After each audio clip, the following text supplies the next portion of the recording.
Hello, my name is Rebecca Roberts, and in this video I want to go over with you my ePortfolio and explain which artifacts that I've included that assist in proving that I've met the learning outcomes that are a part of my degree program here at Bryan and Stratton College.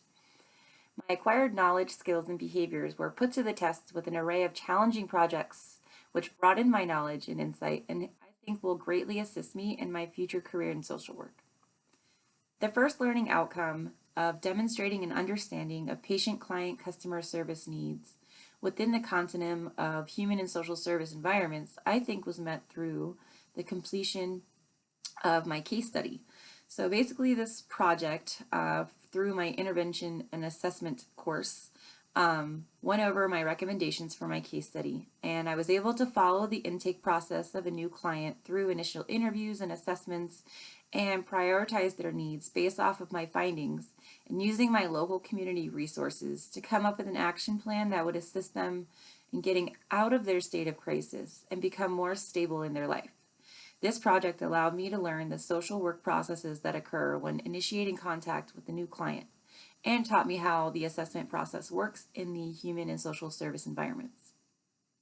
The next learning outcome that I feel was met would be of demonstrating ethical and legal communication techniques specific to the human and social services environments. For this outcome, in my ethics and healthcare course, I was able to complete a project that went over a case study that I selected of a patient named Mary Jo. As you will see in this project, it goes over the bioethical debate of patient autonomy and defines the duty-oriented fiduciary relationship between a provider and a patient. And acting on behalf of the medical facility in this project, I had to decipher whether or not a patient would be competent in making their own healthcare decisions. But one must consider the ethical and legal aspects to this case when coming to a decision. Where the provider focuses more on being compelled by their duty to their patient's wishes instead of focusing on the consequences of their medical decisions made on behalf of their patient. Showing of how the fiduciary relationship may evolve into a more consequence-oriented relationship through the use of this case study, I was able to go over what criteria were needed to be met legally for a physician to attempt to prove a patient is incompetent in making rational decisions regarding their health care and risking undue harm to themselves. The next outcome of adapting essential communication skills to interact effectively with my supervisors, peers, and the public in various human and social settings, I think was met through my computing skills course on a reflection of a project that I had to complete. So this reflection goes into detail of what I had learned through the course about Microsoft Office.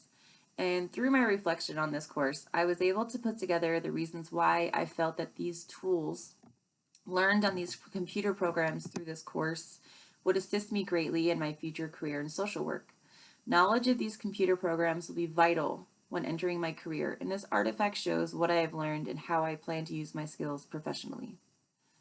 The next outcome, the ability to analyze and apply contemporary knowledge and skill sets to perform diverse administrative responsibilities in human and social services.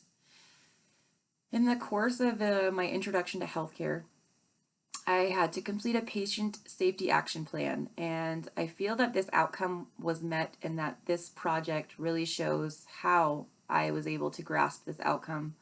It allowed me to gain much needed insight into the infrastructure of modern day administrative positions and procedures in the healthcare setting.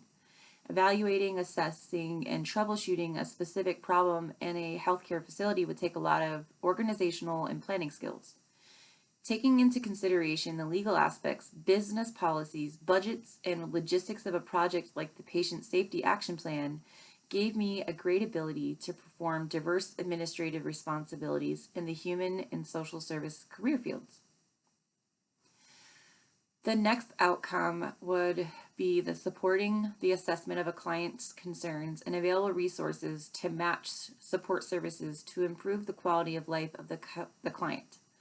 In my family theory course, I was able to complete a project that went into detail about the different assessment processes and types of therapy that are available to clients. And In this project, I was then able to better gauge what treatment options would benefit a client most effectively. I was able to utilize my local resources and come up with a plausible plan of action for the client in this project and her family to follow to assist them in getting the help they need.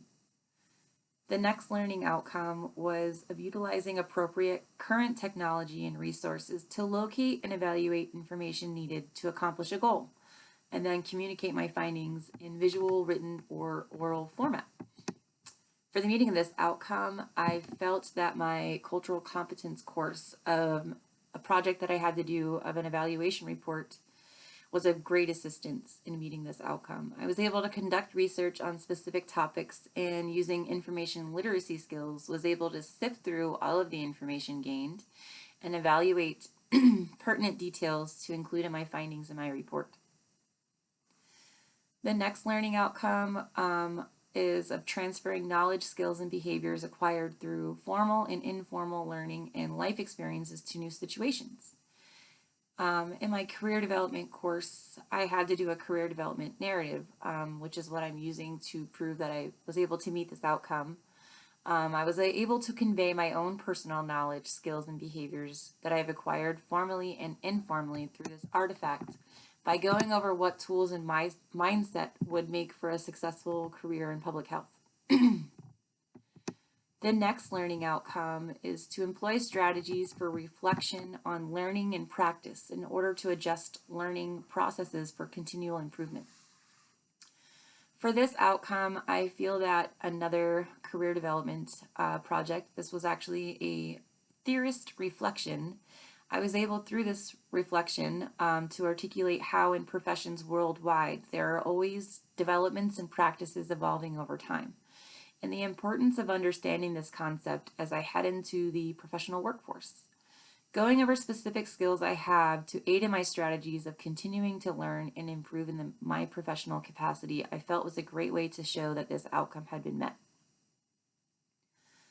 The next learning outcome would be to follow established methods of inquiry and mathematical reasoning to form conclusions and make decisions.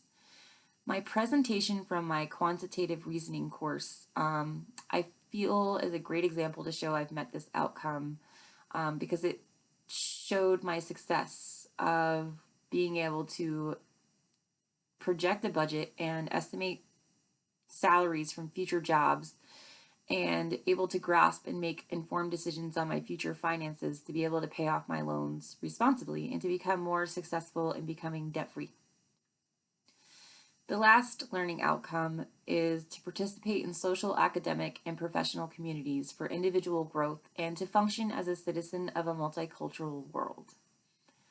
I feel that in my cultural competence course, there was a reflection that I feel made me able to meet this outcome. The cultural competence course was a great asset to my education because it laid the foundation of my ability to be culturally competent in my service delivery to future clients.